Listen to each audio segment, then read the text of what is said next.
Ya, buenos días, economistas. Somos de sexto semestre de la carrera de Economía.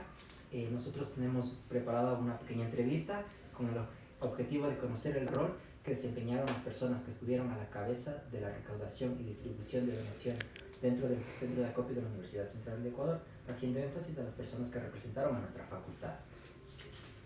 Bien, como primera pregunta nosotros tenemos, ¿qué papel desempeñó la Facultad de Ciencias Económicas al momento de brindar ayuda humanitaria? Bueno, muchas gracias por la invitación, encantado chicos. ¿Qué papel? Me parece que fue, digamos, una instancia sobre todo de coordinación de aquellos esfuerzos que se dieron de manera espontánea. Como ustedes conocen, no estaba planificado que haya digamos, una revuelta de octubre, la revuelta de los Naris, en honor al poema del maestro Eduardo Galeano, es la que nosotros le hemos llamado. Y en efecto, lo que se planteó es una suerte de espacio para poder coordinar aquellos esfuerzos que sobre la marcha, digamos, se fueron dando. Entonces, en ese sentido, nosotros los primeros días nos reunimos aquí con el apoyo de la decana, se hicieron varias cosas. Una de ellas fue un pronunciamiento oficial que se articuló desde la facultad a través, digamos, de convocar a diferentes decanos, que luego sirvió este documento para poder elevarlo, digamos, a la opinión pública respecto a un pronunciamiento fuerte, claro, respecto al rechazo del decreto 883.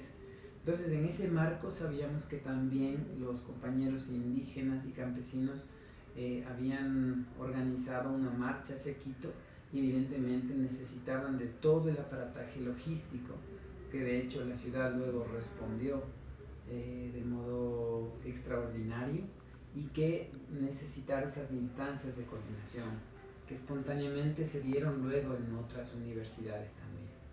Listo. Más allá de la agrupación entre los decanos de las diferentes facultades, ¿cómo se consiguió que en sí la Universidad Central del Ecuador ofreciera esta ayuda humanitaria a nuestros hermanos indígenas?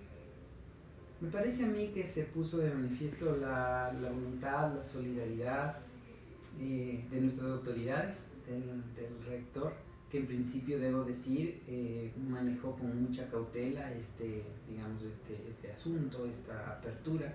Sin embargo, luego de que se disiparon algunas inquietudes, digamos, algunas interrogantes, que tienen que ver con el uso de los espacios, con quién puede entrar aquí, con que aquí también hay bienes que podrían de pronto ponerse en peligro una vez que se disiparon, digamos eso, y que el rector encontró un grupo más o menos consolidado en donde estaban los compañeros Diego Carrión, la compañera Aguirre, Andrea Aguirre y un montón de voluntarios, la misma decana de aquí de la facultad, Nancy Medina, estuvo también al frente coordinando y colocando su contingente, su facultad, su tiempo, su experticia también. Entonces, digamos, a mí me parece que fue un cúmulo de voluntades que decidió dar cobija, dar apoyo con digamos, con una propuesta absolutamente humanitaria. O sea, no se planteó realizar ninguna, digamos, pronunciamiento de orden político, un poco más explícito, sino que se intentó desde la concepción humanitaria albergar a compañeros, a hermanos que estuvieron aquí en la ciudad y que no tenían condiciones para poder quedarse. Entonces ahí entra la universidad y ahí el rector dice, sí, nosotros teníamos ya activado un grupo de profesores de aquí de la facultad también, y entonces poco a poco se fue enlazando lo que fue luego el centro de acopio y lo que luego pues las propias facultades como arquitectura, como comunicación social, hicieron con sus propias lógicas y sus propios equipos de trabajo. Listo. ¿Cuál fue el rol de sus compañeros docentes de la Facultad de Ciencias Económicas para poder realizar este proyecto? Creo que fue el rol muy similar o de similares características que un voluntario, compañero, estudiante. Me parece a mí que uno de los ejercicios muy interesantes que se dieron en la dinámica de este albergue y que incluso causó algunos escollos, algunos problemas, era que dentro de la estructura, digamos, no había dentro de la estructura de coordinación, donde teníamos diferentes áreas, áreas de aseo, áreas de alimentación, áreas de cobijas, áreas de clasificación de ropa. En esas diferentes áreas estuvieron tanto profesores como estudiantes y había una estructura, digamos, central que se encargaba de coordinar eso, y en unas asambleas en donde el equipo más grande participaba se tomaban, digamos, las decisiones. O sea, había, digamos, dos instancias de coordinación. Una que es más bien la estructura vertical, donde teníamos un coordinador logístico, un coordinador general y coordinadores de área, y luego una pequeña asamblea con todo el equipo de trabajo. Lo interesante es que los profesores y los estudiantes tenían, digamos, la misma posibilidad de participar. Este tipo, digamos, de relación rompe con el esquema en donde el profesor, digamos, es el que tiene poder, es el que, digamos, sobre los estudiantes manda. Más bien en el Coliseo, en el centro de acopio, se rompió eso. Y eso causó, como les decía, algunos escollos con algunos profesores que les cuesta ponerse a las órdenes de estudiantes. Sin embargo, pues en la gran mayoría, todos los profesores creo que estuvieron a las órdenes de los estudiantes, y se plantea un nuevo modelo, una nueva idea de gestión, de cómo a través de nuestro trabajo mancomunado y sobre todo la humildad se puede, digamos, llevar adelante proyectos muy interesantes. Entonces fue totalmente rupturista ver a un profesor, a nuestra decana, barriendo el coliseo bajo la coordinación de un estudiante voluntario que es el que se encargaba del área de aseo, o una estudiante que se encargaba del área de aseo. Listo. ¿Cuáles fueron los medios por los cuales se llevó a cabo la comunicación para recaudar los diferentes productos? En general, digamos, en este tipo de circunstancias, la capacidad que tiene las autoconvocatorias, sobre todo tiene que ver con la posibilidad de comunicarse a través de estos medios alternativos, a través de las redes, a través del Facebook, a través de WhatsApp, de las redes, ¿no?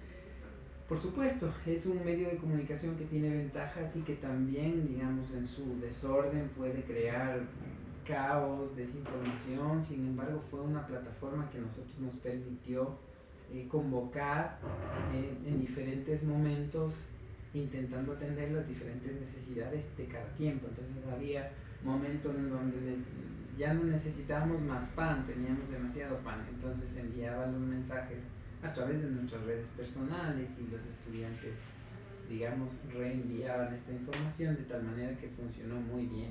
Hubo momentos de colapso en donde tuvimos que decir, por favor, no podemos recibir más donativos porque el coliseo está, digamos, en su capacidad máxima. Y eso se debe a que existió previamente un esquema de comunicación más espontáneo a través de las redes que nos permitió, digamos, luego tener ese grado de convocatoria y ese grado de respuesta. Recuerden que en los días de octubre los medios de comunicación convencionales más bien tenían como misión posicionar otro discurso, otra cosa. Entonces, más bien lo que se generan ahí son estas redes alternativas de comunicación que me parece a mí que van marcando las pautas de cómo la comunicación política va calando en voluntarios, en gente interesada, y que no pasa por los canales oficiales, o sea, está cambiando. Claro, por supuesto, la inclusión de las redes en nuestras formas de comunicación crea un montón de como defectos a veces no deseados, pero también crea nuevas oportunidades para poder, digamos, comunicarnos. Listo. ¿Cómo se llevó a cabo el proceso de clasificación de los productos recaudados? Eso me parece a mí que es meritorio y que vale la pena destacar a la compañera Andrea Aguirre, al Diego Carrión y a algunos compañeros que por mala memoria no lo tengo en la cabeza. Sin embargo, ellos me parece que vienen y que tienen alguna experiencia, y ellos pues plantearon ya un equipo de trabajo, directrices bien definidas, Y sobre la marcha se fueron corrigiendo, digamos, algunos temas espontáneos o que iban sucediendo conforme pasaba el tiempo. Sin embargo, había una disposición, una estructura muy clara, un procedimiento como muy claro respecto a qué es lo que se debía hacer, en qué lugar se debe colocar, las ropas más cerca, más lejos, los colchones en determinado lugar del coliseo. Fue, a mí me parece que una gestión, si yo podría llamar con todas las imperfecciones, impecable. Imperfecciones, digamos, pequeñas, pero me parece que hubo un manejo muy interesante de todas las donaciones. Y recuerden que, no sé si tenga por ahí el dato, pueden consultarle a Diego Carrió. Me parece que se atendió alrededor de 5.000 personas en diferentes noches, con sus diferentes itinerarios, porque no es que todo el mundo llegaba, o sea, dependía mucho de las circunstancias de cuándo llegaban, de si estaban en la manifestación, de si lograban acomodarse por otro lado. Y este centro de acopio y acogimiento fue más bien un lugar, si se quiere, de descanso, lejos de la zona de conflicto, que permitía que los compañeros pues descansen en un ambiente pues mucho más tranquilo, mucho más relajado.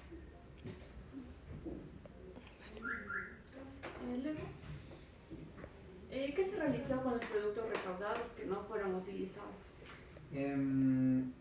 Claro, como ustedes conocen, me parece que el 12 o el 13, bueno, ahí está gran cadena nacional, se dan las conversaciones, nosotros estábamos en el Coliseo justamente, digamos, con todas las cosas, y de hecho, digamos, la derogatoria del decreto 883 nos encuentra a nosotros activados y encuentra al centro de acopio funcionando. Entonces, en ese momento era de esperar que los compañeros campesinos e indígenas, disfruten, hagan las celebraciones ahí en el Parque El Arbolito, pero recuerden que venía de jornadas sostenidas de protesta, de pernoctar, y eso desgasta. Entonces lo que querían los compañeros indígenas y campesinos es salir pronto y regresar a las comunidades a descansar. Eso nos deja con todo digamos, todas las donaciones en el Coliseo, y en una asamblea igual se toma la decisión de poder entregar emergentemente a quienes necesitaban, a quienes se veía que necesitaban, digamos, algunas provisiones, pero esto de modo marginal, porque en general lo que hicimos es guardar las provisiones y luego, a través de conversaciones con la gente de la CONAIE, nosotros en 4 volquetas se recogieron todos estos alimentos que no se consumieron ahí y se entregaron a una casa de los compañeros de la CONAIE. Es decir, todas las donaciones que sobraron o que quedaron de ese 13 se entregaron a los compañeros de la CONAIE, pues que luego ellos tomaron las decisiones que necesitaron con eso. ¿Cuál es su opinión acerca de la forma en la que se organizó y distribuyó los artículos obtenidos para las donaciones?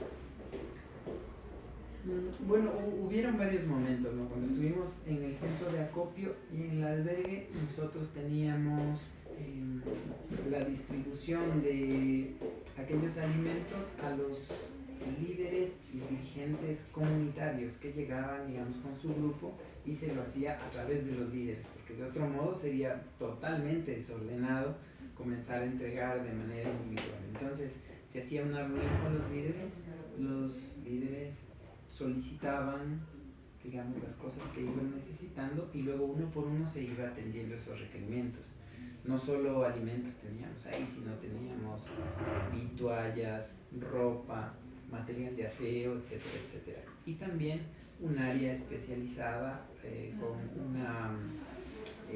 un grupo de médicos de la Facultad de Ciencias de la Salud, que también tenía, digamos, un lugar para atender. Entonces, en general, lo que se hizo es una distribución ordenada a través de los líderes, cobijas, mantas, alimentos, agua y toallas, medicamentos, digamos lo que se vaya necesitando, sobre la marcha se iba entregando. Esto dio un orden para, digamos, que no se caotice dentro, porque si en un coliseo donde están 1000 personas comienzas a repartir, no sé, lo gaseosa, pues vas a tener una fila enorme, vas a tener problemas, ahí la gente que se mete a las filas, el atropello de pronto a personas que son más adultas o a niños, etcétera, etcétera. Entonces se hizo una coordinación muy interesante y de acuerdo a las necesidades se fue entregando eso.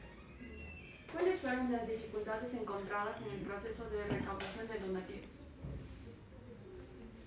Sobre todo a mí me parece que al ser un evento que no estaba planificado, yo creo que la principal dificultad es sobre todo intentar organizar, digamos, un grupo de trabajo y unos procesos que se puedan articular para llevar ordenadamente un centro de acopio. O sea, incluso teniendo tiempo, teniendo un equipo de trabajo que haga, digamos, la gestión logística de un centro de acopio que recibió, pero cientos y cientos de libras o de donaciones o de panes o de atunes, es compleja. A mí me parece que de pronto el desafío más importante fue ordenar, digamos, todos los recursos que teníamos, todos los compañeros voluntarios y todos los recursos que teníamos del otro lado.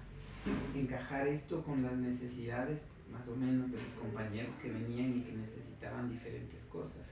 Sin embargo, a mí me parece que el trabajo, al ser complejo, también plantea, digamos, una posibilidad que a veces no se ve.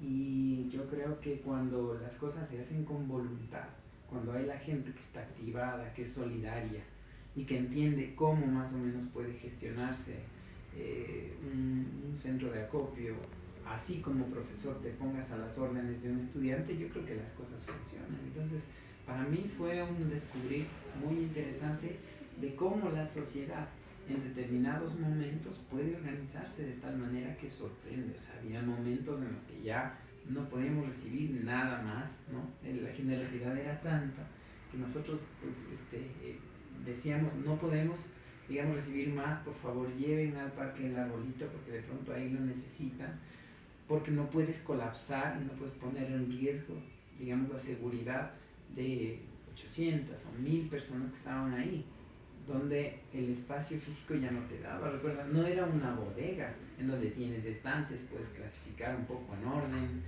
podrías supervigilar aquellos alimentos, digamos, cocidos que te llegan y que tienes 6 horas para poder repartirlo. No, era un coliseo con gradas y con una cancha y nada, con unas baterías sanitarias pues ahí al lado. Entonces, con todos esos recursos, a mí me parece que el trabajo fue maravilloso y eso es mérito de los compañeros que estuvieron, digamos, ahí, de los cientos de voluntarios y del pucho de personas que también, de los vecinos de la comunidad, de los estudiantes, de los profesores, que pusieron su voluntad y que nos entregaron una lección, digamos, de cómo a través del empeño y del mirarnos como parte de una sola familia se puede llegar a ser.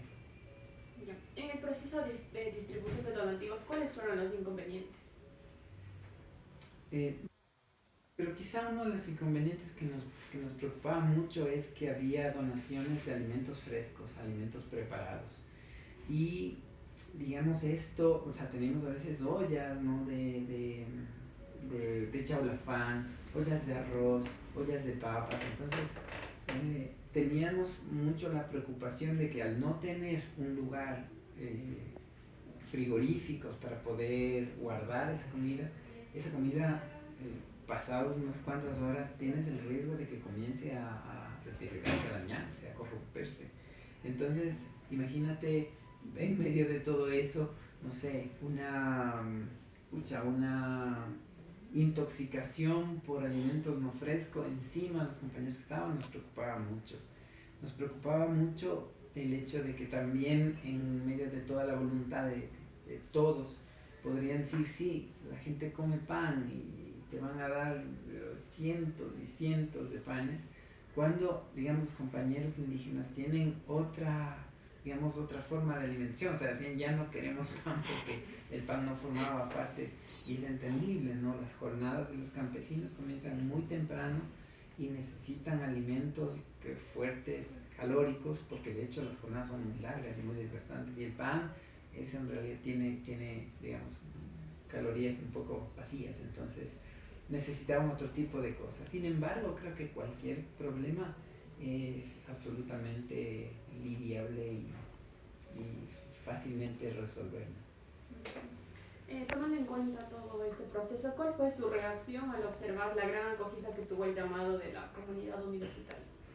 Sorpresa, gratitud. Me parece a mí que se devela esa enorme posibilidad y esa enorme fuerza de la gente joven, de los vecinos, de cómo a través de autoconvocatorias se pueden hacer cosas inimaginables. O sea, ¿quién podría creer que íbamos a recibir tal cantidad de donativos, a tal punto que ya no pudiésemos recibir más, a tal punto que otras facultades también comenzaron, pues, en el transcurso de horas o de un día a abrir sus puertas también? Estaba la facultad de arquitectura, estaba Faxo, estaba la facultad de artes con sus propios equipos de trabajo.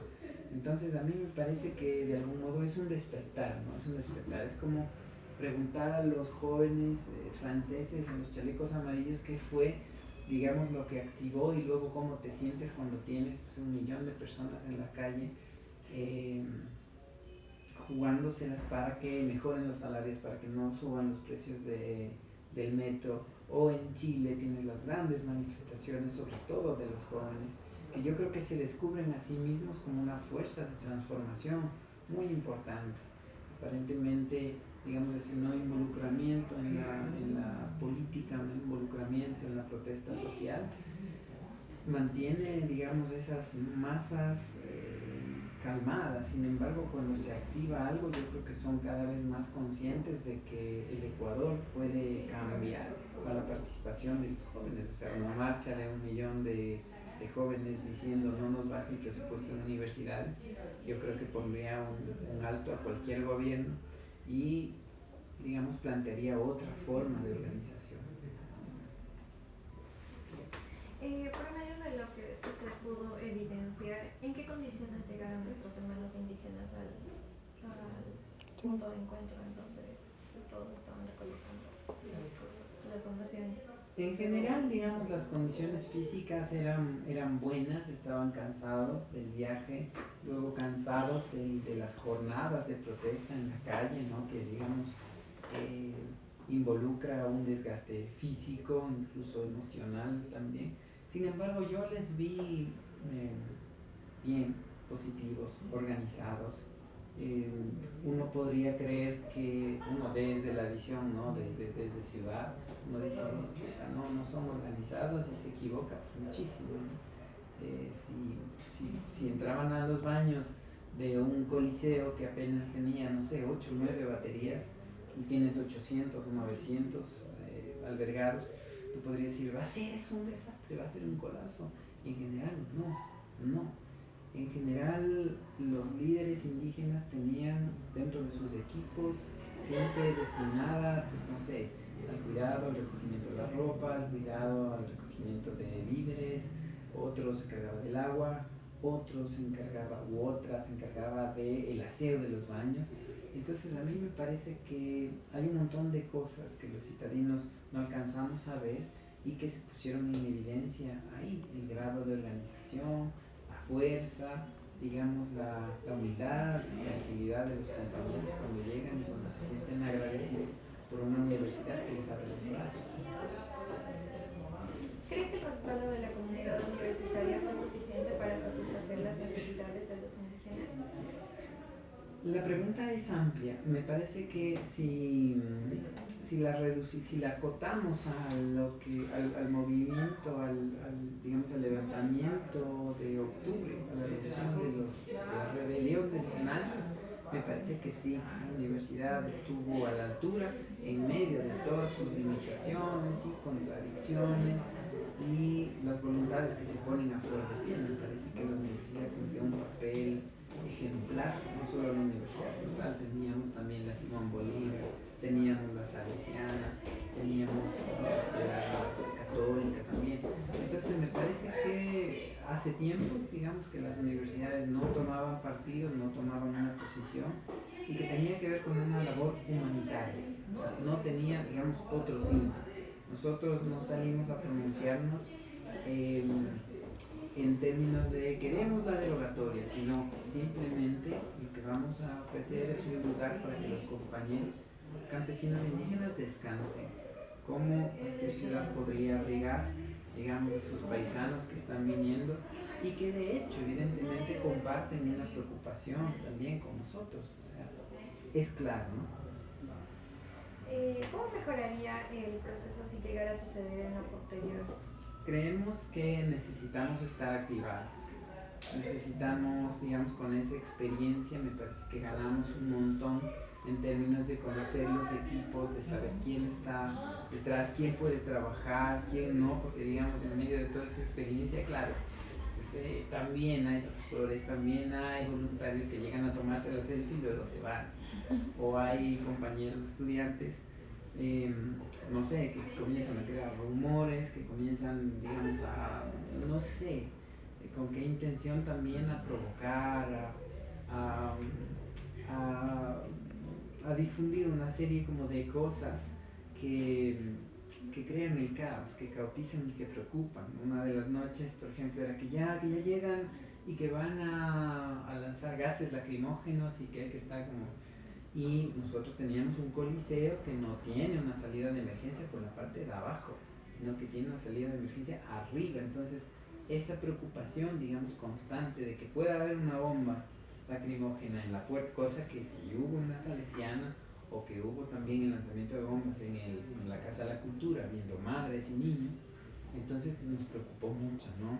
Y si tienes estudiantes, si tienes gente que está diciendo, ya vienen, están acá abajo, no sé qué, me parece que, no sé si es ingenuidad, pero a mí me parece que hubo algunos esfuerzos por cautizar, pero como había una organización, digamos, que estaba bien planteada, me parece que lejos de cautizar, fue una preocupación, pero pudo ser solventado, digamos, con organización, con orden, con tranquilidad.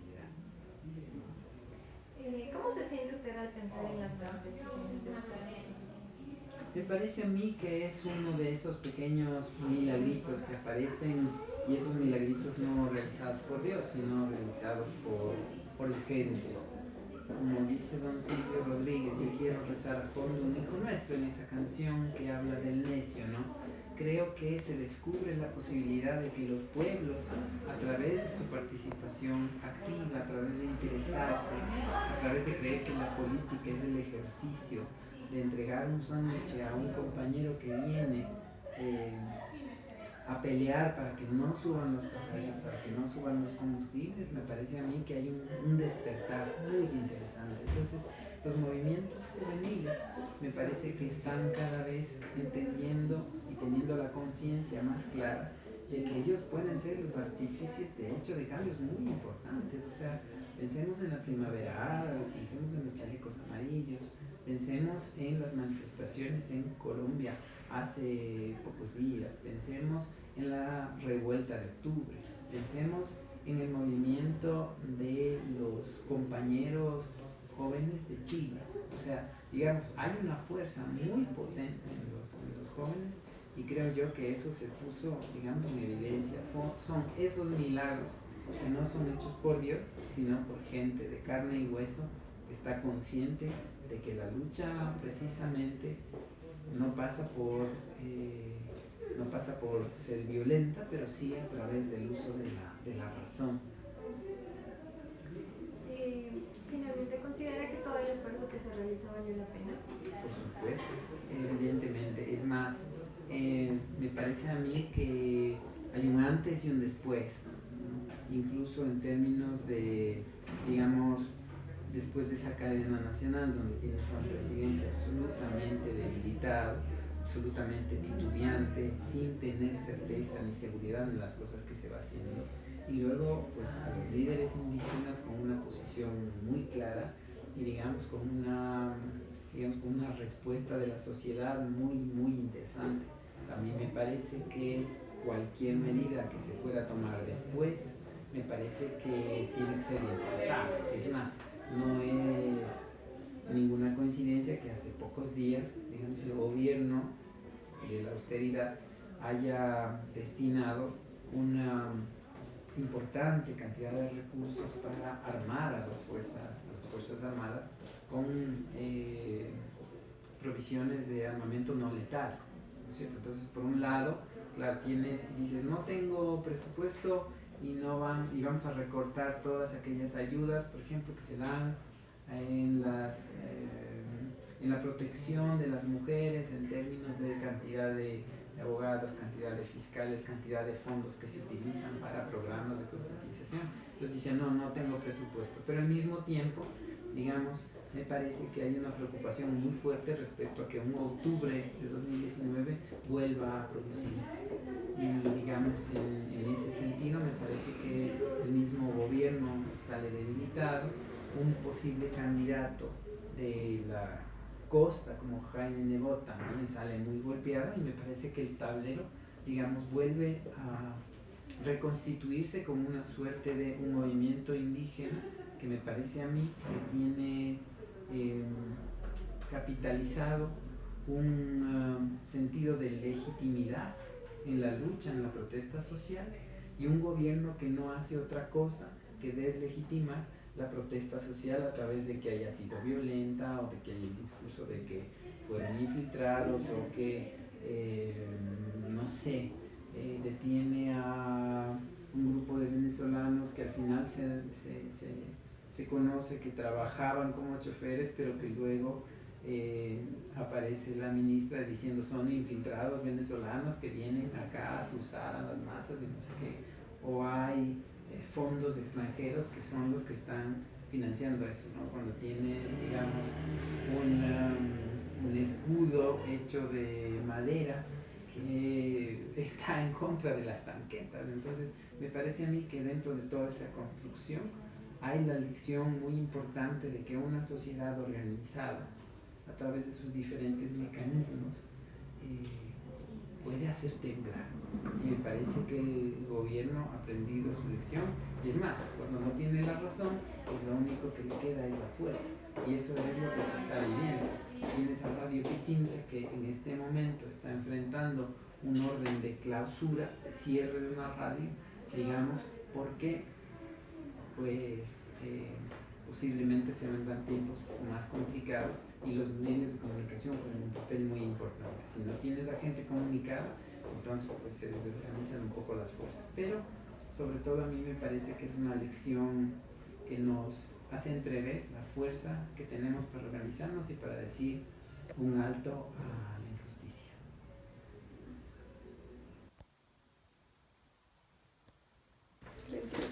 Ya no sé qué preguntar. Claro.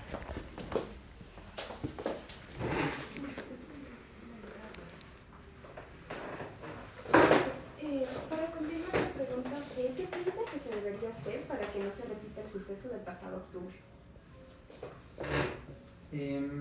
Es una pregunta muy amplia. No sé, a mí me parece que más bien yo le daría la vuelta a la pregunta. ¿Qué nosotros tenemos que hacer como sociedad para que se vuelva a repetir lo de octubre? Me parece a mí que hay una nueva arremetida de un orden neoliberal en la sociedad en donde una clase élite está gobernando, que no ha llegado ahí a través de las urnas, sino a través de otra serie de mecanismos, ¿no? Eliges al presidente y el presidente te elige al ministro de gobierno que representa una clase élite de determinado lugar, ¿cierto? Entonces, a mí me parece que más bien hay que repetir, digamos, estas revueltas de octubre, indicando que no estamos de acuerdo con este nuevo modelo, que me parece que en el transcurso de este nuevo mandato del presidente Moreno ha traído las consecuencias más terribles a la sociedad ecuatoriana. Digamos, en general, de septiembre de 2008 a septiembre de 2019 tenemos 115.000 nuevos desempleados. Me parece a mí que las cosas ahí están ocurriendo mal. Despides gente del sector público porque no tienes presupuesto, pero al mismo tiempo haces una condonación de intereses que benefician a grandes grupos empresariales por 900, por 1.000 millones de dólares. Hay una contradicción, digamos, lacerante ahí. ¿Qué se está poniendo en evidencia?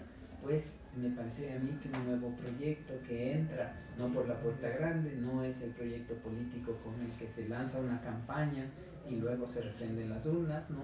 Sino se lanza un proyecto totalmente diferente y luego en la práctica comienzas a hacer exactamente lo mismo que tu candidato rival. O sea, es, digamos, me parece que la concreción del plan de gobierno de don Guillermo Lasso, que llega pues a través de la ventana pequeña con el gobierno de Lenín Moreno. Me parece que hay una enorme cantidad de elementos que sostiene eso, que sustenta eso, y que me parece que tenemos que dar respuesta como universidad, como institución, como ciudadanos, respecto a las cosas que no pueden pasar. O sea, me parece a mí que volvimos a esa época en donde el presidente debe tener atrás a la cúpula militar para hablar, o donde un ministro, o donde el máximo representante de las Fuerzas Armadas, que por cierto está siendo asalariada a través de nuestras contribuciones como sociedad, indicándonos el toque de queda. O sea, me parece que volvemos a esa Latinoamérica de los años 70 y 80, en donde las juntas militares eran los que iban, digamos, decidiendo lo que pasaba. Entonces me parece que estamos en una época muy compleja. Me parece que hay que volver a repetir las sazonadas de octubre y hay que seguir construyendo. Creo que esos 115.000 desempleados y los deterioros en la calidad de empleo nos están diciendo qué cosas están pasando. Tenemos todavía una tasa de desnutrición de alrededor del 27.5%, ¿no? 1 de cada 4 niños sufre desnutrición, lo que traerá problemas en su desempeño, digamos, intelectual, porque si no tienes determinadas condiciones para que tu cerebro crezca, vas a tener ya un retraso, digamos, fisiológico. Entonces tenemos todavía esas necesidades, cuando también al mismo tiempo hay una sociedad tremendamente opulenta, en donde pues no es que hace falta recursos. O sea, me parece a mí que es un problema, todos dicen gastos, a mí me parece que es un problema de voluntad política y de ingresos. Si quieres más dinero, cobra más impuestos, evita la evasión, fortalece los mecanismos para que los que más tengan más paguen y pues continúa ayudando con la herramienta del Estado, que es perfectible y que a veces cae en la cuestión de la corrupción, pero pues me parece que es la única forma de poder de algún modo transitoriamente paliar esas injusticias y dar mejores condiciones. Si no, díganme cuál es el camino.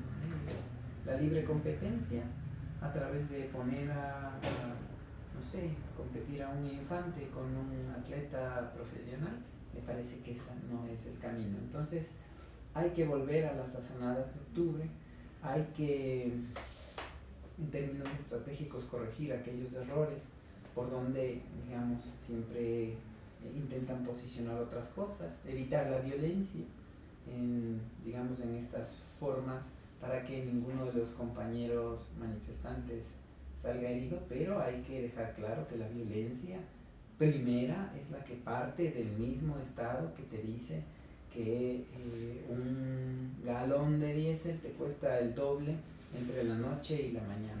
La noche del martes y la mañana del miércoles, eso va a, digamos, acarrear una serie de mecanismos de restricción por, digamos, el alza de los combustibles. Entonces, eso entre tantas cosas. Entonces, yo no pensaría en evitar, sino en organizarnos para que haya muchos más octubres de 2019. Ya con respecto a los los acontecimientos de octubre, ya finalizamos las preguntas Ujú. y ahora queremos hacer unas preguntas un poco más para su contexto personal de nuestra Claro. persona entrevistada. Si nos podría responder qué edad tiene y con quién vive en estos momentos. Tengo 38 años, tengo 2 bebés, 2 hijos, una niña que se llama Paula, que casi tiene 3 años, y un niño que se llama Martín Emiliano de casi 1 año. Vivo con mi esposa en una casita normal, con los apuros digamos, de ustedes también, ¿no? Exactamente lo mismo. ¿Dónde se educó en su infancia? Yo soy paisano, vengo de Ibarra, de la ciudad de Ibarra. Ahí estudié en una escuela fiscal, Rafael Suárez, ahí en el barrio de Los Eiros, y estudié en el equivalente al Colegio Mejía en Ibarra, es decir, en el Colegio Teodoro Gómez. Luego tuve la posibilidad de entrar en una universidad privada, no porque haya tenido los recursos, sino porque hubo una beca, se abrieron las puertas para que haya una beca. Luego estudié ahí y luego pues, en universidades públicas también. Entonces, ese es más o menos el trajinar, el camino. Ya. ¿Y en qué áreas y campos se enfocó más sus estudios superiores? Mi formación es en finanzas, yo soy ingeniero en finanzas, pero claro, la decisión que tomas cuando eres como pequeño es, digamos, había para escoger entre economía y finanzas. Entonces, como no sabes muy bien qué es lo que te gusta, entonces te llevas como por las cosas más sencillas, no sé, sin menor análisis. Entonces, este fue mi análisis. Yo dije, ¿qué suena más bonito? Ingeniería por ingeniería en finanzas. Sin embargo, con el paso del tiempo me fui despertando y lo que a mí me gustaba es la economía. Entonces, después de haber estudiado, más bien pude estudiar y profundizar un poco más en la cuestión económica más que en finanzas. La diferencia fundamental es que en términos generales las finanzas tienen que ver con el ámbito más bien privado, más bien empresarial. Y el economista tiene una visión mucho más macro, mucho más cercana al Estado, aunque pues hay áreas que están superpuestas en las dos profesiones. Pero pues en todo caso yo creo con humildad que soy un aprendiz de Marx, un aprendiz de la interpretación marxista de la economía, y eso es en lo que intento pues, estudiar. Entonces, muchas gracias por... Chicos, nada, muchas gracias. Pues ahí. Para concluir, claro, tal vez existe algún docente, algún compañero docente que haya colaborado directamente con usted, al cual nos pueda recomendar para ver su otro punto de vista. Claro, yo quisiera recomendar al compañero Diego Carrión, que estuvo pues, también ahí en el centro de acopio. Él estuvo ahí liderando junto a la profesora Andrea Aguirre. La profesora Andrea Aguirre trabaja en la Facultad de Ciencias Sociales. Podrían ustedes también, si quieren yo les puedo pasar el contacto, podrían comunicarse también con ella. Otros compañeros que estuvieron aquí también fueron el profesor Gustavo Palmiño, que si bien él no estuvo directamente en el centro de acopio, sí colaboró de cerca. Él estuvo también en las marchas, estuvo también activo en las calles, estuvo también activo en los pronunciamientos, estuvo activo en todas las tareas que se dieron fuera del centro de acopio. Entonces tenemos ahí a Gustavo Palmiño, tenemos también ahí a Jonathan Baez, que es un investigador del ICIP, que está por arriba. Tenemos a Roberto Rosero, que también estuvo, digamos, dentro de esto. Y en general a mí me parece que también valdría la pena abrir una suerte de ventana para que los estudiantes, desde sus propias experiencias como voluntarios, también puedan aportar aquí. Puedo pasarles un par de nombres también, si a ustedes les interesa eso. Listo. Eso es todo por el momento. Muchísimas gracias. Gracias, chicos. Ahí